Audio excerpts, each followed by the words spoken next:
मीर मदीनिया निकरी रिढ़ा मथे रंद, घोड़ा तिन घोटन जा पुरिया मथे पंध।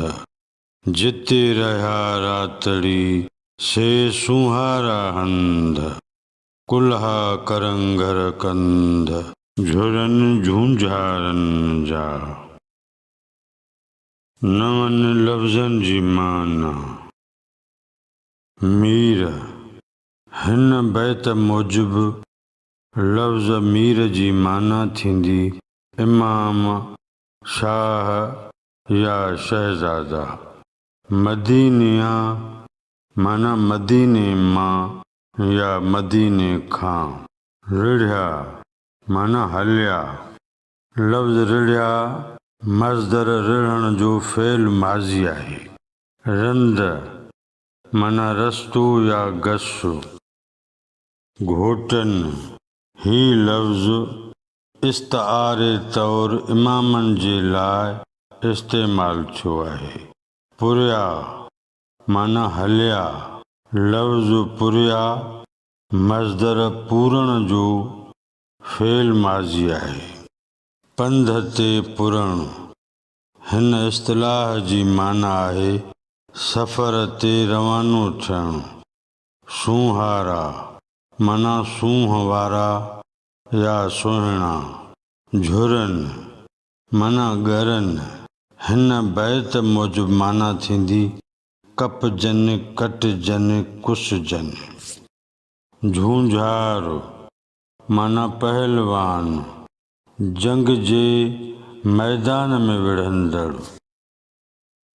बैत जे सिटुनि मिसरनि जी सादी सम्झाणी। मीर मदीनिया निकरी रिढ़िया मथे रंद। शहज़ादा शहर मदीने मां निकिता, निकिरी पंध पिया। घोड़ा तन घोटन जा पुरिया मथे पंध। उन्हनि इमामनि जा घोड़ा पंध ते रवाना थिया। जिते रहिया रातड़ी से सुहारा हंध। जिते इमाम शहज़ादा शाह रात रहिया उते रुगो हुबकार ई हुबकार आहे। कुल्हा करंगर कंध झुरन झूंझारन जा। शहज़ादनि जा जंग में कुल्हा करंगा कंध झुरंदा ऐं ॻरंदा। बैत जो मजमूई मतिलब ऐं मफ़हूम। जन खे वञिणो हूंदो आहे उन्हनि खे वञिणो पवंदो आहे। पंधु केतिरो वॾो आहे ऐं पंध में ॾुख केॾा आहिनि सो वञण वारा कथ करण में वक़्त जो ज़ियान न कंदा आहिनि। हू रवाना थी वेंदा आहिनि। मंज़िल किथे आहे तमामु तवक्कल रब ताला ते करे हली पवंदा आहिनि। इमाम बि उन ॾींहुं रवाने थियण जो मंज़र मदीने जे माण्हुनि जी यादुनि में महफ़ूज़ कराए निकिता ऐं लतीफ़ साईं उन मंज़र ते बैत चयो। मीर मदीनिया निकिरी रिढ़िया मथे रंद। घोड़ा तन घोटन जा पुरिया मथे पंध। जिते रहिया रातड़ी से सुहारा हंध। कुल्हा करंगर कंध झुरन झूंझारन जा।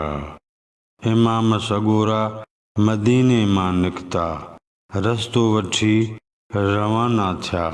उन्हनि शहज़ादनि जा घोड़ा पंध तरफ़ अॻिते वधण लॻा।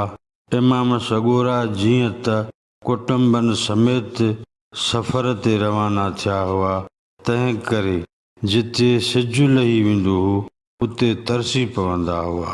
उहो काफ़िलो जॾहिं क़याम कंदो हो त हिक नंढड़ी बस्ती वजूद में अची वेंदी हुई। उहा जाइ सभागी सॾिबी जिते इमाम सगोरा मंज़िल कंदा हुआ। जॾहिं उतां रवाना थींदा हुआ तॾहिं उन्हनि सुहारनि हंधनि तां ख़ुशबू पई महसूस थींदी हुई। अहिड़ा शान वारा शहज़ादा उन तरफ़ वञी रहिया आहिनि जिते संदन कुल्हा करंगा कंध कटबा, हू विढ़ंदा वेंदा ऐं कुसबा वेंदा।